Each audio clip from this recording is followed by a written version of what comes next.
ఆనంద్, ఇక 2 రోజులు ఓ ఇంటి వాడివైపోతావు. అవును కదమ్మా. ఒక మాట చెప్తాను, వింటావా? పెళ్ళైన వెంటనే మమ్మల్ని వదిలేసి ఫ్లాట్కి వెళ్ళిపోకండ్రా.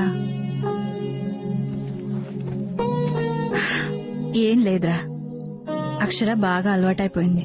ఇప్పుడు పెళ్ళాక తను వదిలి ఉండాలంటే ఏదోలా ఉంది. ఇంతకు ముందు నా కూతురు లేని లోటు ఉండేది. ఇప్పుడు అక్షర పరిచయం అయిన తర్వాత అది పోయింది.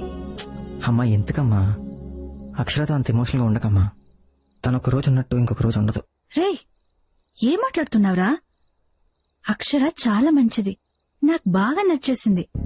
ఇప్పుడు నువ్వెంతో నాకు అక్షర కూడా అంతే. నిన్ను వదిలి నేను ఎలా ఉండలేను, అక్షరాన్ని వదిలి కూడా నేను ఉండలేనురా. పెళ్ళైతే వాళ్ళ అమ్మ నాన్నని వదిలేసి ఇక్కడ ఒంటరిగా ఉండాల్సి వస్తుందేమో అని ఫీల్ అవుతున్నట్టుందిరా. నువ్వెంత మంచిదానివో నీకు కూడా తెలియదమ్మా. నాకు నీలాంటి అమ్మ, తనకి నీలాంటి అత్తయ్య దొరకడం చాలా కష్టం అమ్మా. అక్షర లాంటి కోడలు వస్తే ఏ అత్తైనా ఇలాగే ఉంటుంది. నా కొడుకుతో జీవితాంతం ఉండడానికి వస్తున్న అమ్మాయికి ఆ మాత్రం గౌరవం ఇవ్వాలి కదరా. దేవుడి దయ వల్ల ఇప్పటి వరకు అంతా బాగా జరిగింది. ఈ 2 రోజులు కూడా ఎటువంటి ఇబ్బంది లేకుండా ఈ పెళ్లి జరిగిపోతే అంతే చాలు.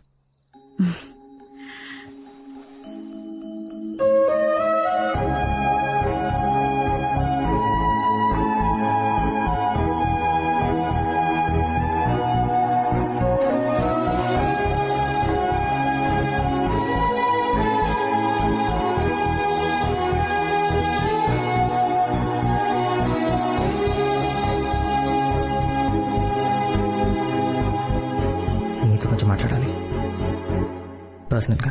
వీళ్ళకి అన్నీ తెలుసు, వీళ్ళ ముందే నువ్వు మాట్లాడొచ్చు.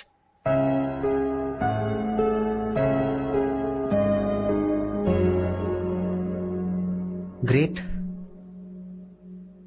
సో చెప్పు. ఏం చెప్పాలి? ఏం చెప్పాలా?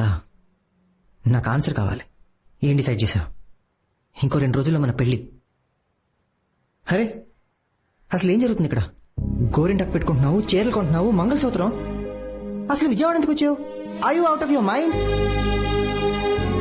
నీకు పెళ్లి చేసుకోవాలని లేదు, రైట్? నువ్వు ఆల్రెడీ డిసైడ్ అయిపోయావు, అవునా? ఆనంద్. ఏంటి ఆనంద్? నువ్వేం చేస్తున్నావా నీకన్నా అర్థం అవుతుందా? మన ఇద్దరు ఫ్యామిలీస్ ఈ పెళ్లి జరుగుతుందని ఎంత ఎక్సైటెడ్ గా ఉన్నారో చూస్తున్నావు కదా. ఇదిగో, పెళ్ళంటే షాపింగ్లు చేయడం, వెడ్డింగ్ హాల్స్ బుక్ చేయడం కాదు. 2 ఫ్యామిలీస్ మధ్య ఎమోషన్స్. నువ్వు పెళ్లికి రెడీగా లేవని వాళ్ళకి తెలిస్తే వాళ్ళందరూ ఏమైపోతారో తెలుసా? ఒక్క నిమిషం, ఇది మన లైఫ్, మన పేరెంట్స్ లైఫ్ కాదు. మన ప్రాబ్లం ని మనమే సాల్వ్ చేసుకోవాలి. Of course. నీకు పెళ్లి చేసుకోవాలని లేకపోతే నో అని చెప్పు. మధ్యలో ఈ హైడ్ అండ్ సీక్లు ఎందుకు? అర్థం అవుతుందా లేదా? చూడు ఎలా అరుస్తున్నావో. ఇది వరకు ఎప్పుడు నువ్వు ఇలా లేవు, ఇప్పుడు నీ రియల్ పర్సనాలిటీ బయటకు వస్తుంది. అవును, మనుషులు సిచ్యువేషన్ బట్టి మారుతూ ఉంటారు. ఒక్కోసారి మనం కొంతమందితో ప్రేమలో పడతాం. కొన్ని సిచ్యువేషన్స్ లో వాళ్ళ కోసం బ్రతకాలనుకుంటాం, కొన్ని సిచ్యువేషన్స్ లో వాళ్ళ కోసం చావాలనుకుంటాం. We keep changing. అయినా మనుషులు ఏమైనా సాల్ట్ షుగరా ఎప్పుడు ఒకే టేస్ట్ ఉండడానికి? ఇది నీకు అర్థం కాకపోతే నీ తప్పు. నీ తప్పుకి మన పేరెంట్స్ సఫర్ అవడం నాకు ఇష్టం లేదు అక్షర. ఇదిగో, రేపు మన పెళ్లి అంతా జరుగుతూ ఉండగా నాకు ఈ పెళ్లి ఇష్టం లేదు, నేను ఇంకా డిసైడ్ చేసుకోలేదంటే ఏంటి పరిస్థితి? ఆనంద్, ఒక్కసారి నా పొజిషన్ లో ఉండి ఆలోచించు. ఒక అమ్మాయి వాళ్ళ పేరెంట్స్ ని వదిలి పరా ఇంటికి వెళ్ళి ఉండాలంటే ఎలా ఉంటుందో ఆలోచించు. ఆబు, ఈ యావత్ ప్రపంచంలో నువ్వు ఒక్కదాన్ని పెళ్లి చేసుకుంటున్నావా? బోడీ, అసలు ఏమనుకుంటున్నావు నువ్వు? మా అబ్బాయిలకి ఏ టెన్షన్ ఉండమనుకుంటున్నావా? ఓన్లీ మీ అమ్మాయిలకి టెన్షన్స్. ఒక్కసారి మా పొజిషన్ లోకి వచ్చి ఆలోచించండి. వన్స్ పెళ్ళయ్యాక మీ రెస్పాన్సిబిలిటీ మాది. మీకేదైనా జరిగితే మీ పేరెంట్స్ కి మేము ఆన్సరబుల్. మొత్తం సొసైటీ క్వశ్చన్ చేస్తుంది మమ్మల్ని. మాకేం తెలుసు ఎటువంటి అమ్మాయి మా ఇంట్లోకి వస్తుందో, మా ఫ్యామిలీతో అడ్జస్ట్ అవుతుందో లేదో, మాలో విడిపోతుందా లేదా, మంచిదా చెడ్డదా, లేక నీలా పిచ్చిదా? ఇలా 1,00,000 ఆలోచనలు, 1,00,00,000 టెన్షన్లు. ఒక్కసారి ఆలోచించు అక్షర. నువ్వు ఇప్పుడు బిహేవ్ చేస్తున్నావే, అలా నేను బిహేవ్ చేస్తుంటే నువ్వేం చేసేదానివి? ఏం చేసేదానివి? నీ గురించి నువ్వు ఆలోచించుకుంటున్నావు కానీ ఒక్కసారి కళ్ళు మూసుకుని నా గురించి ఆలోచించు. నీకే అర్థమవుతుంది ఇక్కడ గుండెలు ఎలా బద్దలవుతున్నాయో. సరే పోనీ మీ పేరెంట్స్ కి చెప్పమంటావా నీకు పెళ్లి ఇష్టం లేదని? ఏంటి భయపడుతున్నావా లేదా ప్రెషరైజ్ చేస్తున్నావా? ప్రెషర్ చేయట్లేదు Akshara, your behaving like a fool అని చెప్తున్నాను. ప్రతి ఆటకు రూల్స్ ఉంటాయి అక్షర. మనం ఆడే ఆటలో మనిద్దరం పార్ట్నర్స్. మనం ఆడాలని డిసైడ్ అయినప్పుడు కలిసి ఆడాలి. And if you don't want play this game you can leave. Leave right now.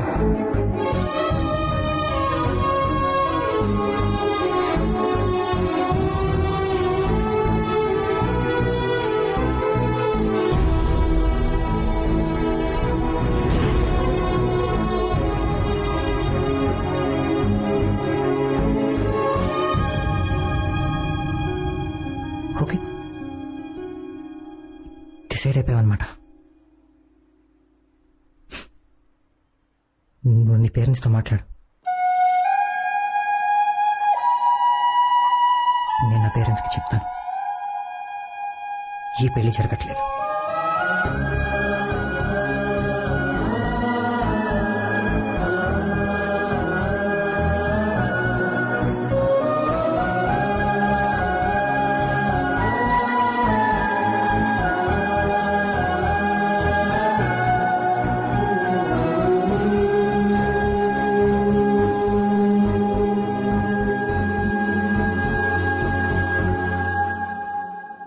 అక్షరా,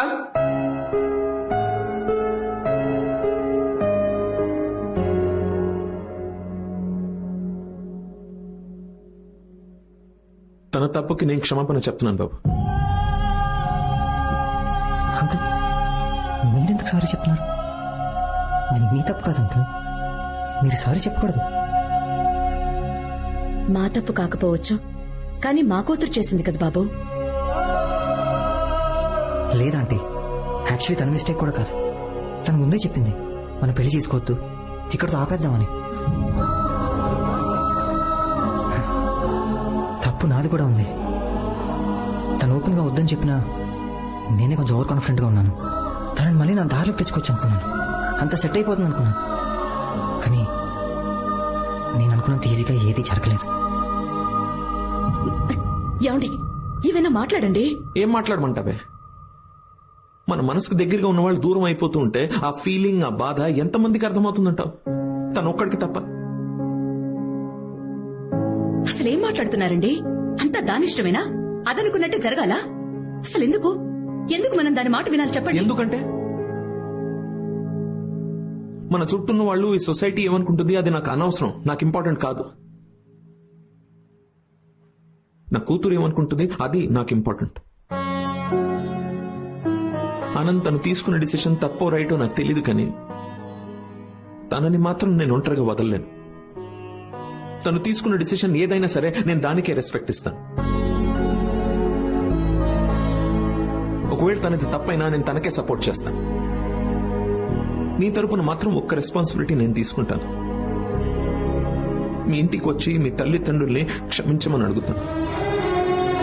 వద్దు అంకుల్, మీరు మా ఇంటికి రావద్దు. మా పేరెంట్స్ నేనే కన్విన్స్ చేస్తాను. వాళ్ళకి ఎలా చెప్పాలో నేను వాళ్ళకి అలా చెప్తాను. మీరు వెంటనే బయలుదేరి హైదరాబాద్ వెళ్ళిపోండి అంకుల్, ప్లీజ్. ఎందుకంటే ఈ విషయం మా ఇంట్లో తెలిసినా కూడా ఎవ్వరు ఇక్కడికి వచ్చి మీ వైపు వేలు చూపకూడదు అంకుల్. అలా జరిగితే నేను చాలా ఫీల్ అవుతాను, చాలా బాధపడతాను. మీరంతా ఎంతో మంచివాళ్ళు అంకుల్. ప్లీజ్ వెళ్ళిపోండి అంకుల్, ప్లీజ్. అంకుల్ ప్లీజ్, మీరు పెద్దవారు. మీకు విషయం తెలుసా? ఫ్యూచర్లో మా ఇద్దరికి ఒక అమ్మాయి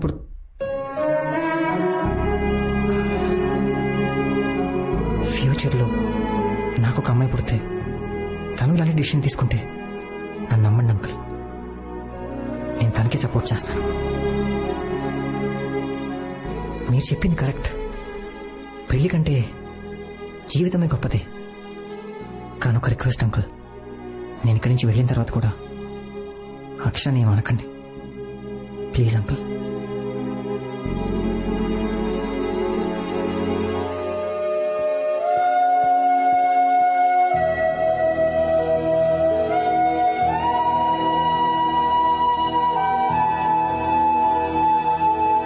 మనం హైదరాబాద్ బయలుదేరుతున్నాం. అని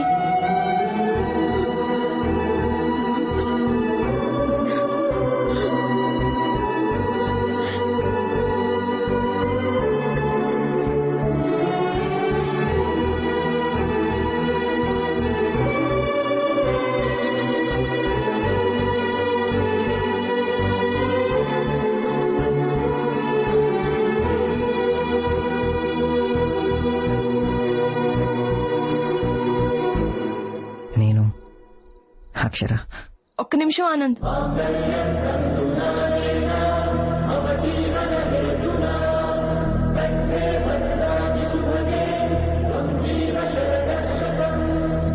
అక్షర నువ్వెందుకు వచ్చావు? ఒక్క నిమిషం నేను మాట్లాడచ్చా? నా మాట విను, ఇక్కడి నుంచి వెళ్ళిపో. ఒక్క నిమిషం ఆనంద్.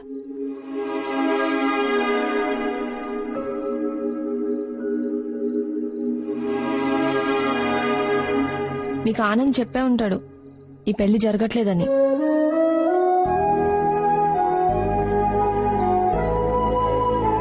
మేము హైదరాబాద్ బయలుదేరే ముందు మీ అందరితో మాట్లాడాలనిపించింది. నాకు సరిగ్గా గుర్తులేదు మా ఎంగేజ్మెంట్ కి ముందో తర్వాతో. నేను ప్రేమించిన ఆనంద్ ఇతను కాదేమో అనిపించింది. తను చాలా మారిపోయాడు అనిపించింది.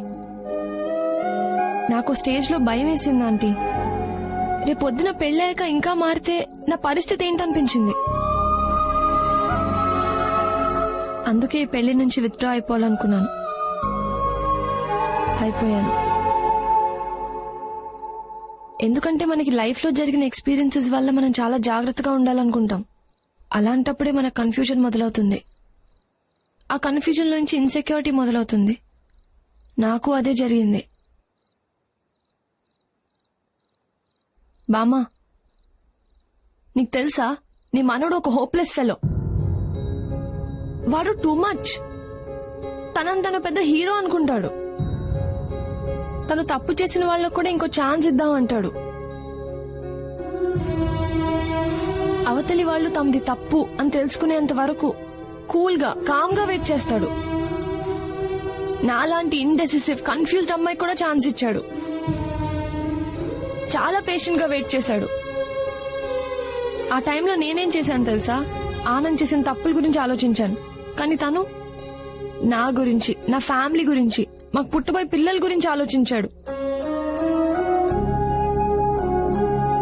తనంత పాజిటివ్. నిన్న ఆనంద్ నాతో ఒక మాట అన్నాడు. ఒక్కసారి నా పొజిషన్ లో ఉండి ఆలోచించు అక్షర అని. ఆలోచించాను. ఒక్క నిమిషం కూడా ఉండలేకపోయాను. నా మీద నాకే కోపం వచ్చింది.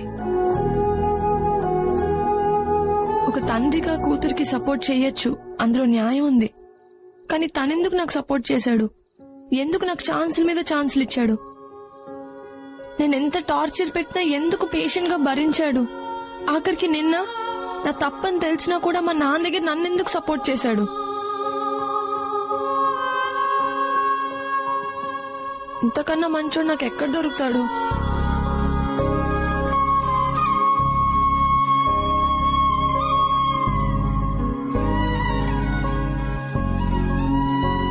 నేనేదన్నా తప్పు చేసినా సగంలో వదిలేసి వెళ్ళిపో.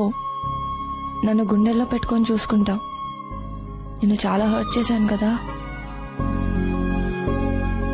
నువ్వు ఎప్పుడో అన్నట్టు గుర్తు, ఇద్దరి మధ్యన ఇష్టం కుదిరితే వాళ్ళ మధ్యన ఎన్ని గొడవలు వచ్చినా లైట్ తీసుకోవాలని. మన మధ్యన చాలా జరుగుండొచ్చు. లైట్ తీసుకుంటావా ఆనంద్?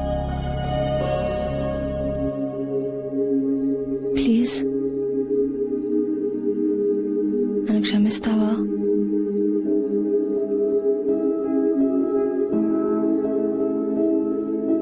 నేను నీ అంత గొప్ప రైటర్ని కాదు, కానీ నాకు తోచింది చెప్తాను. చిలకలు ముద్దు పెట్టుకుంటే శబ్దం రావచ్చేమో, కానీ మన ఇద్దరి మధ్యన నిశ్శబ్దమే సంగీతం. నేను మాటే అవ్వచ్చు ఆనంద్, కానీ నువ్వు అందమైన పాట. నేను కలై ఉండొచ్చు, కానీ నువ్వు కళ్ల ముందు కనిపించే నిజానివి. నువ్వు అన్నట్టు నేను అరిగిపోయిన టేప్ రికార్డర్నే. ఎప్పుడు I love you, I love you, I love you అంటూ ఉంటాను. Will you marry me Anand?